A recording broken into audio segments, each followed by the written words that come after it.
Hello, everyone. Welcome to our Tuesday live stream. My name is Alex, and I'm introducing our favorite people. We have Betsy with us, and we have Linda. So, without further ado, let's hand it on over to Betsy, who's going to give us a little intro of what we're talking about today, which is all about the Chinese New Year and some fabrics that are inspired by that, and a pattern that goes with these wonderful fabrics. Hello, happy Tuesday. Yeah, so today we are featuring this wonderful collection of cotton print designs that are all about the Chinese New Year. And so if you don't know, I was just going to give you a quick little rundown on what that is. So the Chinese Lunar New Year or Spring Festival is one of the most significant cultural celebrations observed by millions worldwide. It's a 15-day festival that begins with the first new moon of the Chinese lunisolar calendar and culminates in the Lantern Festival on the next full moon. So it's a 15-day festival. This year, it's going to start on January 29th, and it is the year of the wood snake. So every year is a different Chinese zodiac, and you know your zodiac, it's by year, so I'm a rooster. And the zodiac operates on a 12-year cycle of animals combined with one of 5 elements, which is wood, fire, earth, metal, or water. So the last time wood snake occurred was 1965. So it's a big year for our wood snake friends out there. And if you're interested, you can go look online, and there are lots of different places where you can read your horoscope for the year. I read mine and things are looking good, but it did say that for my married romantic life, I might find myself irritated by my partner. So I better give Jonathan a heads up that I might be a little snippy this year, but it said with patience, I will be able to let it go. So I have to keep that in mind for the next year. So I saw this print collection and I just thought it was really pretty and beautiful and just kind of fun. And it reminded me of a Belle's shirt that we already had a sample of. And I was just inspired and thought it would be great to bring it in and have a fun Chinese New Year garment. And we're going to show you the collection. It is designed by Teresa Chan, who is a surface designer. And she designed it to celebrate the richness and joy of the Chinese New Year.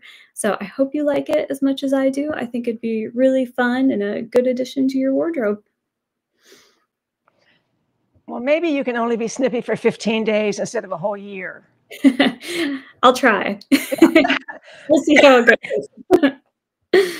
Well, excuse me. I feel like I need to go right into the fabrics after that great. I learned a lot, Betsy, about that. I've heard of the Chinese New Year, but I've never really investigated what it is. But before that, I want to talk about something else. Is that okay? Okay. So some of you know that, many of you know that I was gone for a while. And so I had some really nice things happen to me while I was gone and sort of in recovery, I guess, from some things that went on. And Rhonda Gaddy sent me this book called The Artist's Way. Now, Rhonda, I have to tell you that this is the 3rd time that I have gotten this book. And I got this book about 30 years ago for the very first time when it was first written, I think in 1992 by Julia Cameron. The most intriguing thing about her is that she was married to Martin Scorsese. Anyway, now it's in its like 3rd or 4th or 5th or 10th publication, celebrating its 30th anniversary. We're beyond that a little bit now. So I got this book because it was the rage, excuse me, at the time. And I probably, 10 years after that, threw it away after not looking at it at all. Just understanding that there was some writing that had to happen in this. So then somewhere along the way, I thought, this is such a classic book. I need to get it. So I bought it again and promptly gave it to the library for their summer sale. And then Rhonda gives it to me and I'm thinking, oh my gosh, well, 3rd time's a charm, I think. In the meantime, I have hooked up with an art store in St. Paul called Wet Paint. And as some of you know, I've gotten into painting, so I buy my art supplies from them when I can. They carry fabulous books. And I joined one of their book clubs that meets once a month. It's really been fun. But they also have a class. There's Wet Paint. Check it out. It's the best store. Fantastic. Anyway, and you know, I'm always trying to support small businesses, even though I do order from some of the bigger places as well. But at any rate, I noticed that they had a 6-week course on deciphering and participating in this book called Artist's Way. So I joined, and I made Alex join. Actually, she joined pretty easily, so I think it intrigued her enough. I didn't have to talk her into it. She just joined. So she and I on Fridays for about 6 weeks spend a little time with a lot of other people who have signed up for the same class, and we've gotten into this book. Now, I'm not going to go into great detail, but I will tell you this, that for some people, it has changed their lives. The premise of the book is that you write what are called morning pages, and you spend a little bit of time every morning writing and getting out some of those monsters, as she calls them.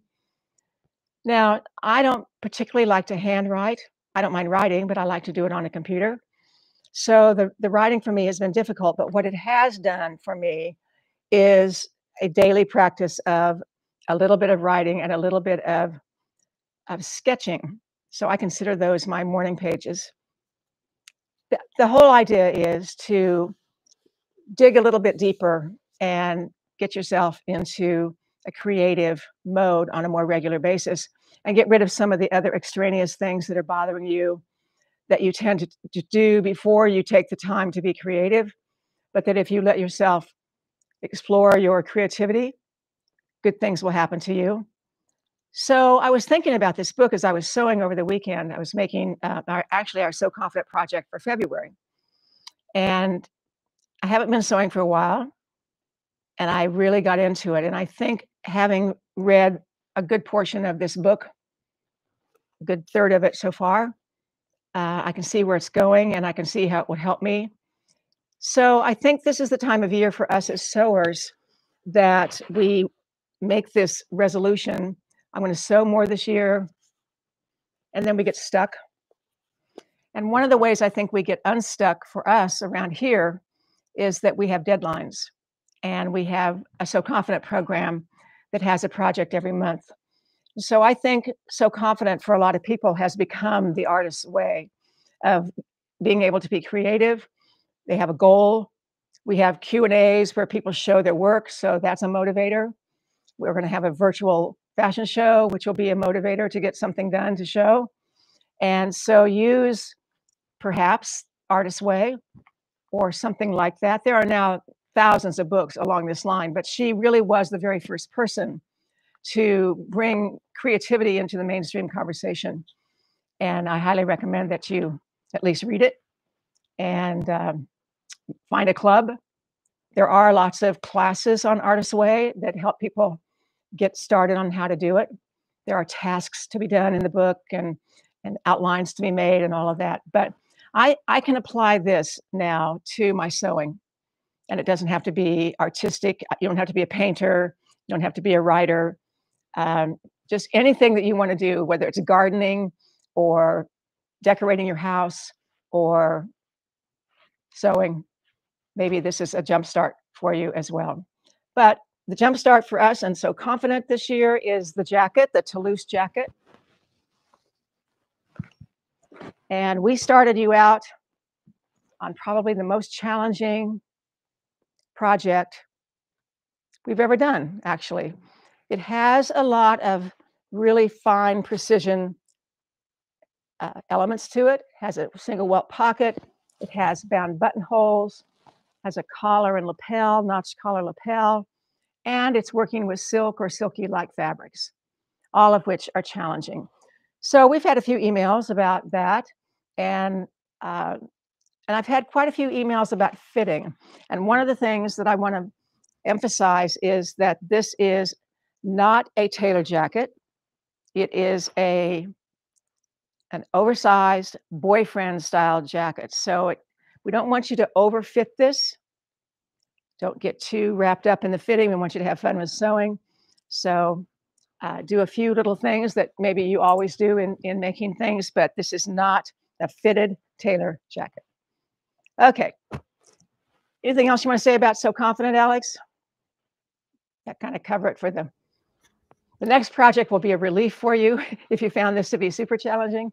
It's going to be the top that goes under it, and it's quite simple and very nice. Go ahead, Alex. No, I think just the first project is the Toulouse Jacket that Linda's showing, and we have our first Zoom this week. So if you're a So Confident yearly or monthly member, you can join us on Thursday for your first Zoom Q&A, and all those details are in your course page. So we'll see you Thursday. We'll be addressing, I'm sure, quite a few questions on Thursday, and that's the purpose of the Q&A, is to be able to work with us a little more on one-on-one and get some things resolved for you. Mm-hmm. We'll see you on Thursday. We do have some kits left, not very many. We have the kit that I just showed. We have another beautiful kit where the body of the garment is this fuchsia, and the trim, so to speak, is the same fabric in a different colorway. So we have a few of both. All right, well, let's get into what we're going to talk about, which is the bells shirt. This is a printed pattern. The bells is not a digital pattern. In the printed pattern is also the whistles, and that is also a digital pattern. But today we're talking about the bells. So if you're interested in this pattern, you're going to want to get the printed pattern. It's a pretty significant thick pattern, so there's a lot going on in here. But I want to show you the garment. The first one that I did is this one. I'm showing you this one so that you can see these intriguing and very different details to this. So it has a curved button front. Now I have a story to tell about this that I always get a kick out of. Kathy Davis worked, I think, about 3 months trying to figure out how to take a standard shirt that buttoned straight up and down in the front and make this curve. 3 months. Well, not long after that, and after the pattern was out, I went down to Oklahoma to teach. And one of our friends from Topeka, also named Kathy, went with us. And this particular Kathy, both Kathys are fabulous sewers. But this particular Kathy is a really, really, really, really expert sewer. And so she just kind of went along. You know, there wasn't much she was probably going to learn from us, but she wanted the experience of having fun sewing with other people. So she kind of sat in the corner, did her own thing. I didn't pay a whole lot of attention to her. And at the end of the 3 days, I said, well, how was it? She said, well, it was fine. She said, but I spent 3 days trying to figure out how to get this straight. I thought, oh boy, I could have helped you with that. So anyway, I think of both Kathys when I think of this garment. So I have used a contrasting fabric for the curved placket. Then there's this loose placket, which you can either, it has buttonholes on it. So you can button it like I've buttoned this one. You can make a little curve, something or other to it. You can leave it straight. You can leave it off, whatever your pleasure. It's a little more fitted for us. It does have French darts in the back, which is good. It has this little shoulder reinforcement that I think is clever and an opportunity for a different fabric. I did a contrasting stand and a contrasting undercollar, 2 different fabrics. You know, not much relationship between the 2 of them, but they work together. The scale is just a little bit different for each one. Excuse me, my voice is a little froggy this morning. I apologize. It has a tab that separates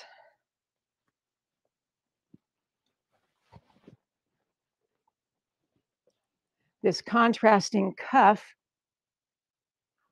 and then there's a little bit of contrast on the sleeve placket as well. So all kinds of opportunities for some fun on this. Now, I love the menswear brand Robert Graham. And Robert Graham, if you can study their garments, has even more interesting elements. I think this shirt was shown in Threads magazine a while back. I can't tell you which one. I should have looked it up. But one of the things that I learned from observing one of his shirts is that at the bottom of I gotta get in the center here, the bottom of the side seam and where the handkerchief hem curves, here we go, is a little applique of a triangle of contrasting fabric. And then the bottom hem, which is a finished 3/8 inch, half-inch hem, has been covered for a few inches right at the bottom of that.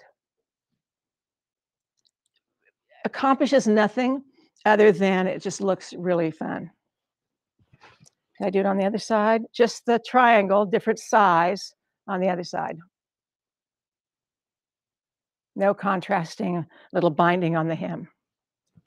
So this one is the most mixed, but just to show you how good this shirt looks in a small print.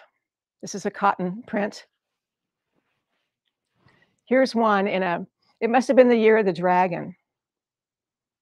I don't remember, but some Chinese related motifs on this one. So you can make the shirt, obviously, all in the same fabric, or you can have fun with the different pieces and parts to it. Now, the whistles does come in the pattern. Now, this is broken up, but it's broken up by virtue of the print was broken up. But it does kind of illustrate how each piece of the pattern of the garment can look really different. This sleeve is very different from this sleeve. The right side is different than the left side, and the back is different than the front. So you can have a lot of fun with different fabrics for both of these garments.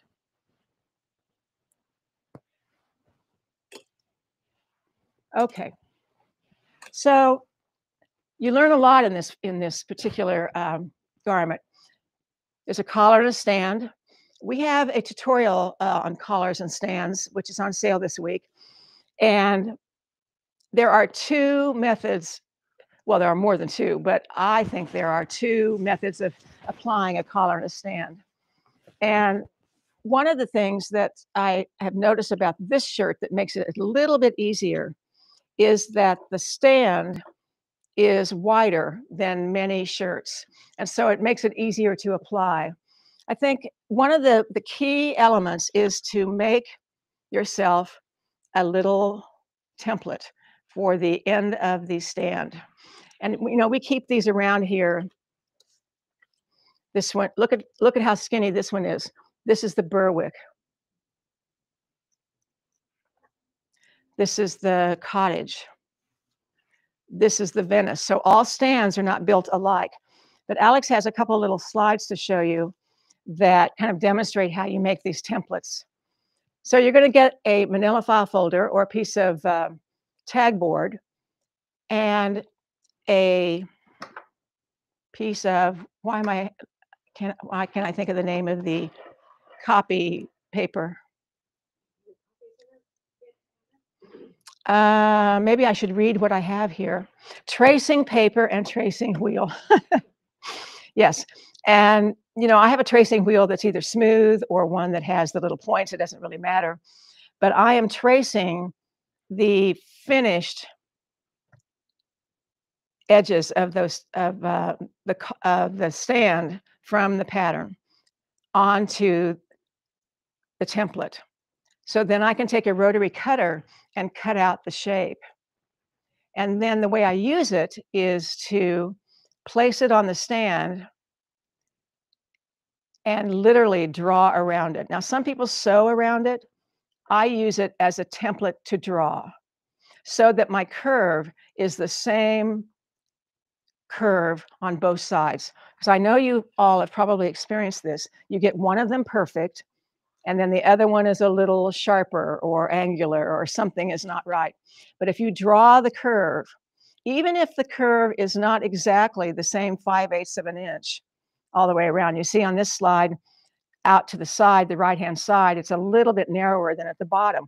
Well, that's all right, as long as the curve meets the 2 points at the top seam and the bottom seam, then you're going to be fine. So there's your curve. We use a lot of templates here. This is one that I'm particularly fond of, and I don't know where I learned it. I wish I could credit someone, but I can't. I'd like to think I made it up, but I don't think I did. Okay, so that's one thing that you learn in this. Now, in the tutorial, there, as I mentioned, there are 2 methods of applying a collar and stand. And there's the one method has you apply the stand to the garment, leave the top open, and then insert the finished collar into that. The other method is the more classic method. If you use the Vogue sewing book, it's the one that's probably going to be in that, where the collar and stand are combined first, and then that unit is applied to the garment. That's the one I have come back to. I've tried all the new, slick, cool, fast ways of doing it, and I've come back to the original way of doing it. I think I get a better job on that one, but you can choose. But both methods are really good, and you might want to take a look at that tutorial because I think it's really excellent. It's a PDF, just like the slides that you saw, but you can see that the slides are really clear and makes it almost easier to watch than a video, actually. So then you have your, there's a technique of making this band very, the perfect width all the way down. And of course, we have our famous corners, how we press our corners, where we don't cut across diagonally across the corner. We're pressing the seam allowances on top of one another, creating a great corner. We've demonstrated that a lot. Let's see, what else do we learn here? Well, we learn how to do the placket. I find these to be sort of hard. I don't know why. I think they're sort of just fiddly. They're narrow. I'm going to show this one because I got a good do on it. I don't always get such a good do.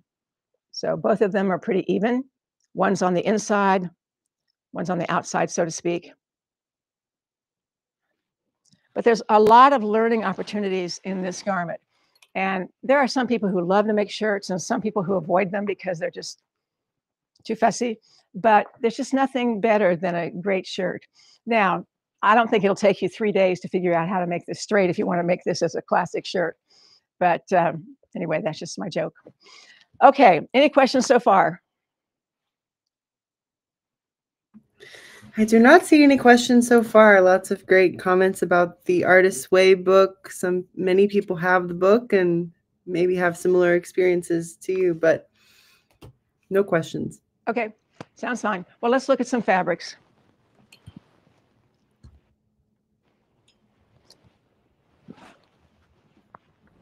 I actually made this shirt at Kansas State in the apparel construction class. And I remember completing the shirt, and they didn't know that I was the daughter of the woman who designed the shirt. And they picked the shirt because it had so many shirt techniques and, you know, elements to it, so many learning opportunities. So I remember making this in class kind of secretly. You know, I found that shirt just this morning, actually. I went to the vault to find some shirts, and there as yours was, and it was a fabulous fabric, real colorful. You did a good job. Did you get an A? I did get an A, I believe. I definitely got an A in that class. So all right. Well, you should wear it because it's pretty cute. But maybe I will instead. All right.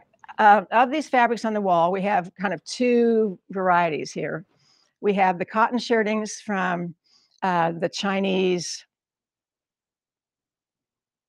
New Year, and there are 5 of those. So there's 1, 2, 3, 4, 5. And I think I'll pull each of them closer to you so you can see the motifs. This one is, they're all the Year of the Snake, and there's a little snake on the selvage. So that's how you know. And I don't know, it's so funny that this is Chinese jars. Alex is remodeling her bathroom in Cleveland, and the wallpaper that she chose for the bathroom has Chinese urns with flowers.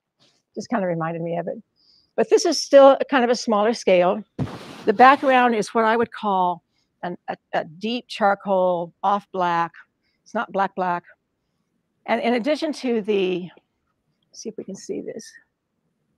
In addition to the little urns, there are some kind of gold pencil lines behind it. I don't think you can pick it up, but it's has lots of things going on in it.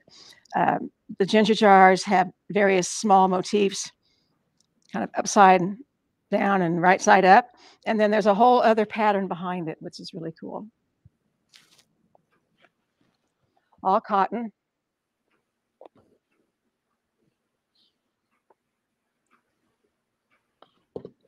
Okay, do I say this, Betsy? This is your favorite and my favorite?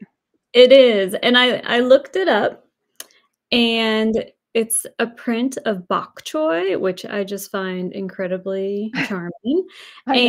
And bok choy is said to symbolize wealth and luck, making it an important part of Lunar New Year celebrations. Well, that's why we like it so much. Exactly. All right. But it's not just bok choy. It also has that little metallic gold in there. I just think it is adorable. Right. It's kind of an outline to the bok choy. Mm-hmm. And then the background has a little tiny tone-on-tone polka dot, which also is Betsy's favorite motif.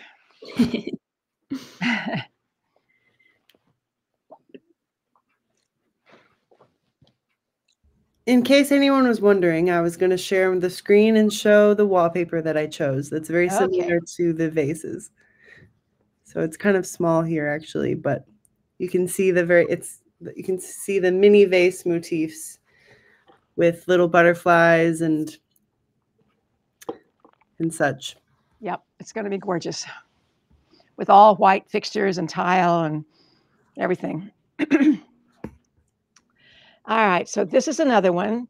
Do I have it upside down? It's upside down. Yes. Okay, so these are the famous kind of Ming. What do they call them, Betsy? These guys. Are they? They're dragons, I believe. They're dragons, kind of friendly little dragons. I know. Cute little friendly dragons. Pink dragons at that. I know. And I'll describe this one because I know Linda can't stand it, but this is the print that has this year's wood snake on it. She doesn't like a snake, but these are beautiful pink snakes.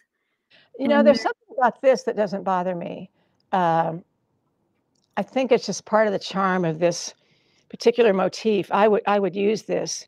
I can even touch it, which I sometimes can't do on certain snake motifs. Oh, someone said those are foo dogs. That's right. What I was thinking. Foo dogs. Yes. Thank you. Thank you, Anne. But yeah, I love the lanterns, and I just thought it was a really pretty little print. Well, it has a lot of what goes on in the Chinese motifs, the cloud forms, the food dogs, the lanterns, obviously the snakes. I think these are, you know, I'm going to call them oranges. There's probably a better word for them. Where'd they go? I have to work backwards on this screen. Yeah, little fruits of some sort. Very festive, actually.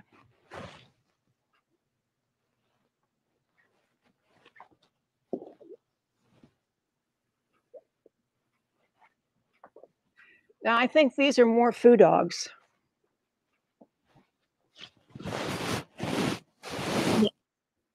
And little ornaments, lanterns.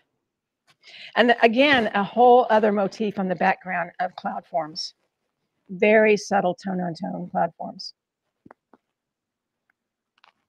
But it lists the artist's name on the selvage.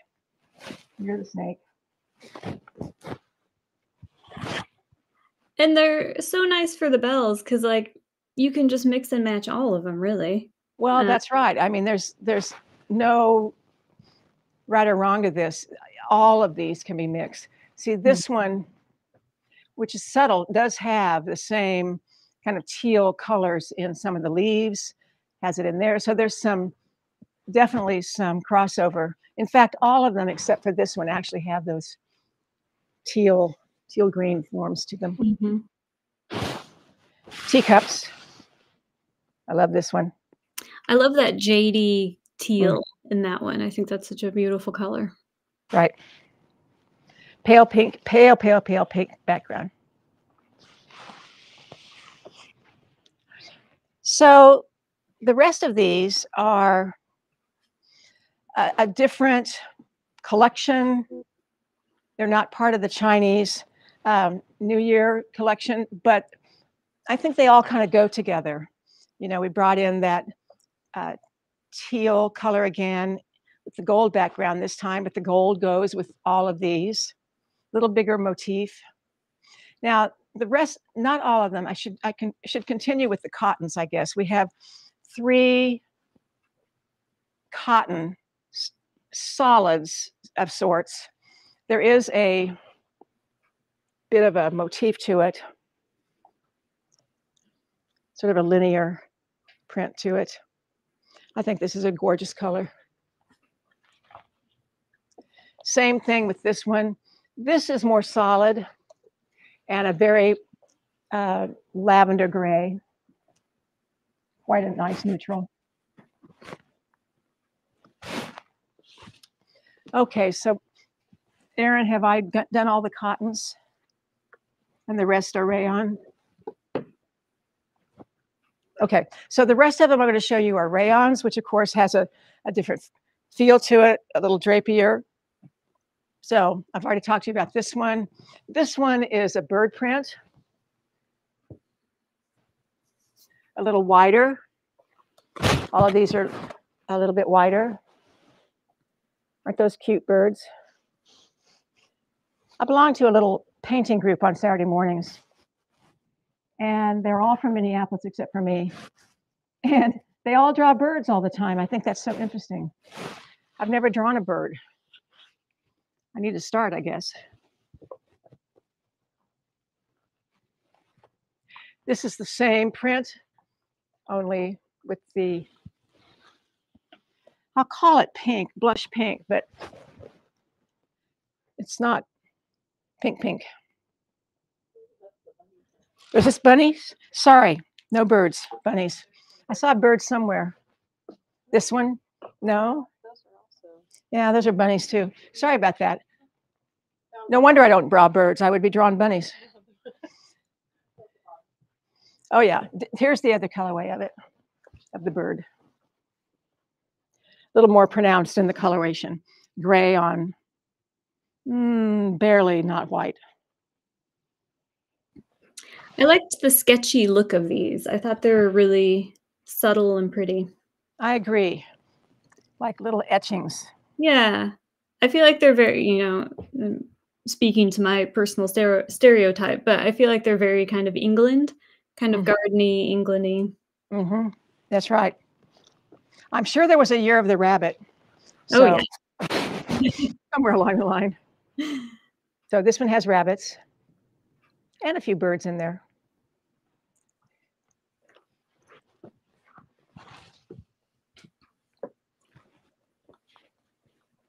All right, then a couple more.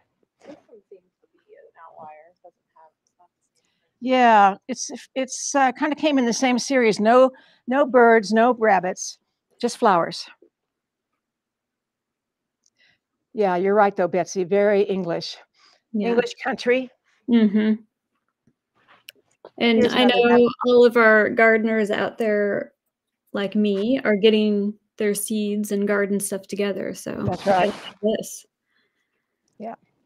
So I think have some fun with these. Mix them. All right. Any questions now? Well, let's go back a little bit to the collar and stand technique. So can you give any suggestions about making the buttonhole on the collar and stand? Yes, I can actually. That is the trickiest buttonhole. If you try to do it in the direction that is normal, meaning from the outside edge in like you would do, let's say you're doing a horizontal button on a shirt, which is somewhat rare, but whatever. Normal buttonholes, you start at the very outside edge and you move into the garment. I reverse that on the collar stand, and I come from the bulk of the stand to the very edge. What happens is your presser foot, when it's sitting on a lumpy edge, like the edge of a stand, then it's not level. And anytime a buttonhole foot is not level, it doesn't like it. So I make all my other buttonholes first, and I measure them, and then I mark that measurement on the stand and start. Let's see here.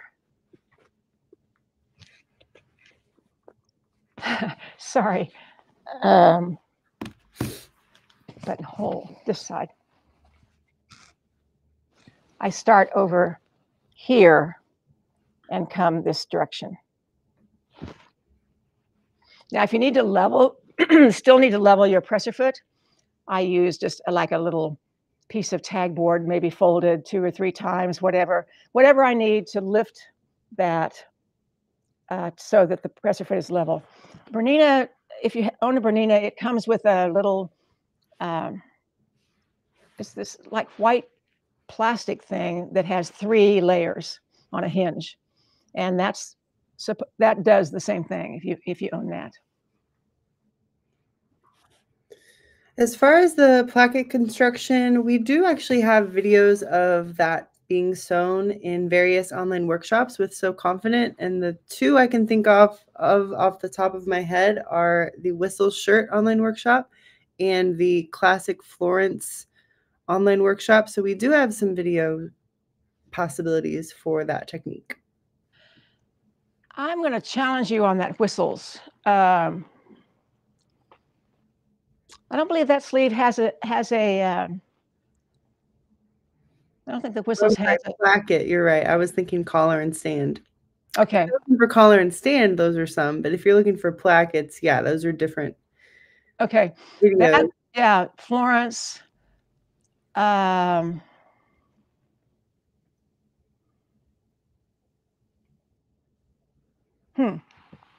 You'd think there'd be more than that. The bamboo top. Yes. Yeah. You know, there's the kind of classic placket where the placket shows. That's fun to do in a contrasting fabric. That's a method that you can read about, well, in our tutorials, but also David Coffin has a book on shirt making, and it's in there. Linda, what fabric did you use on the shirt that you're wearing? You know, I was thinking about this fabric this morning. This is a fantastic fabric. We used to go to the Puyallup show in Puyallup, Washington every year. And there was a woman there whose name I cannot recall, who sold 3-yard bundles of Burmese silk, she called them. And every year we would pick up a bunch. And this is one of those. So it's called Burmese silk. It's a cross-dyed silk. So it's a blue color and a black. And it has a little bit of a sheen to it. It's not like Dupioni. It's softer than that. It's not crispy. I just love it. And I haven't seen it in years. So I don't know. I don't think she's in business anymore. I could be wrong. I hope I'm not saying the wrong thing. But I haven't seen it. But it's called Burmese silks. And it doesn't come by the, I mean, it comes by the yard, but it's folded up into this little book size bundle. You might be able to Google it and find it. I haven't done that for a while. What'd you say?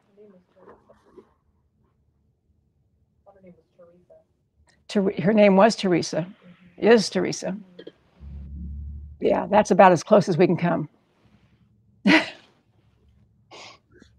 When you did an applique triangle on the shirt hem side seam, do you attach underneath or on the top, or can you just show this again on the camera? Yes. The short length of contrast on the hem near the side vent.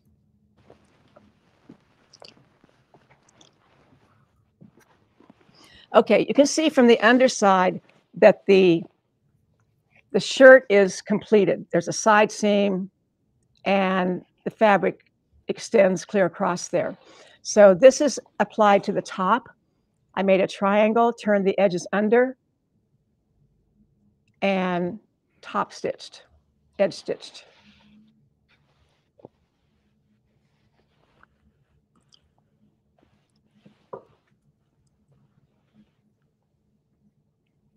This is the big one. I'm not sure why I did them different sizes. Maybe that was how it was on one of the shirts. And then here you can see the binding as well. You know, this, you never know what something's going to look like when it's smaller. This brown fabric is actually has kitchen tool motifs. Like here's a whisk. There's an orange, some writing. So, you know, you can buy funny things and they turn into interesting things. This is a little bit of an Asian motif to it. So the other side, which is where I was going with this, is smaller. And I did the same. Well, this one I actually stuck in the side seam. So it's only half of a triangle. Where'd it go? Yeah, that one's half of a triangle. So this is actually sewn into the side seam on one side and then applique on the other. And the reason I know that is I can see it on the other side.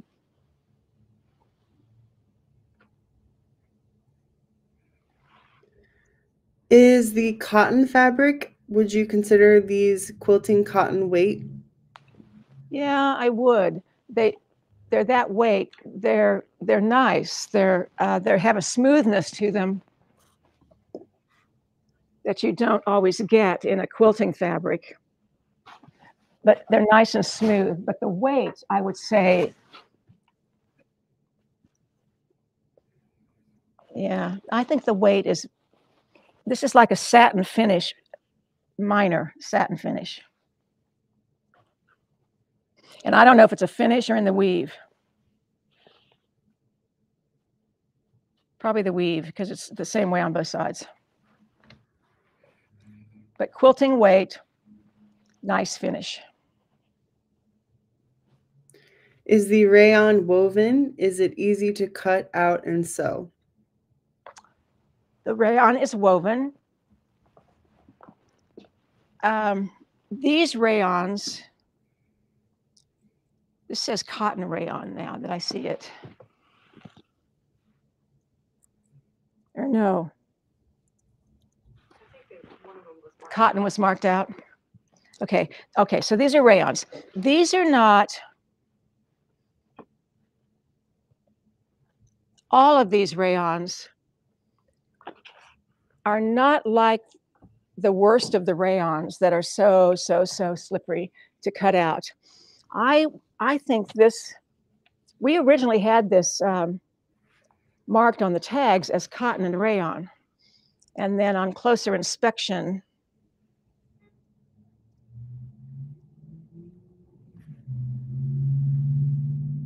Betsy must have discovered that they're all rayon. Is that what happened, Betsy? Yeah, they are all rayon. I just got overexcited with my cotton. That's why they're crossed out on there. That's fine. I would say these feel quite easy to cut out. Not like some of the rayons that we had that are very much more like silk. These feel more like cotton. They're very stable. I feel like. They really are. So I don't think you'd have any trouble with this. But they are woven, they are printed, so you do have a definite, you know, sort of good side and not so great side.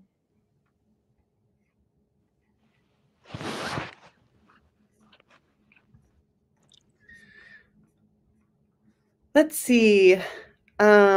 Is the lower edge trim cut on the bias?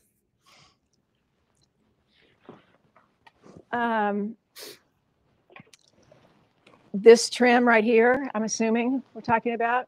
Mm-hmm. No, it's not. Could be. I don't think it really matters, but no, this particular one is not. This is just like a regular binding.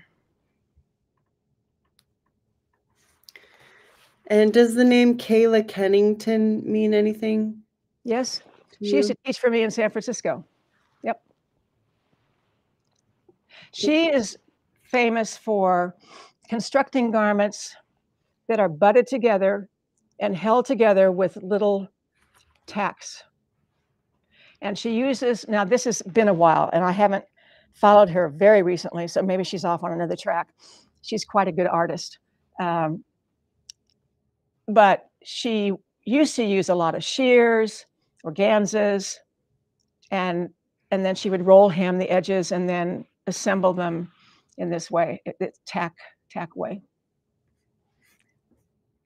Why the question? Is there any follow-up to that? I'm thinking maybe they thought of her name in regards to the Burmese silk. Oh, well, yes. Although she was not our source, but she was definitely around in those days. She was probably at the same place buying the same thing we were. How much yardage should we buy for the contrast for the bells? Well, unfortunately, we have a yard minimum. So if you're buying them from us, you're going to buy a yard. If you have something, you might consider having a half a yard. We could make it an option. Should we do that, do you think? It's pretty easy to do. What do you think, Betsy? I can do that. If you guys give me a couple minutes, I'll put the half yard options on the prints. So okay. Yep. And someone asked about Liberty London fabrics for the bells, which would be great. Oh my gosh, of course.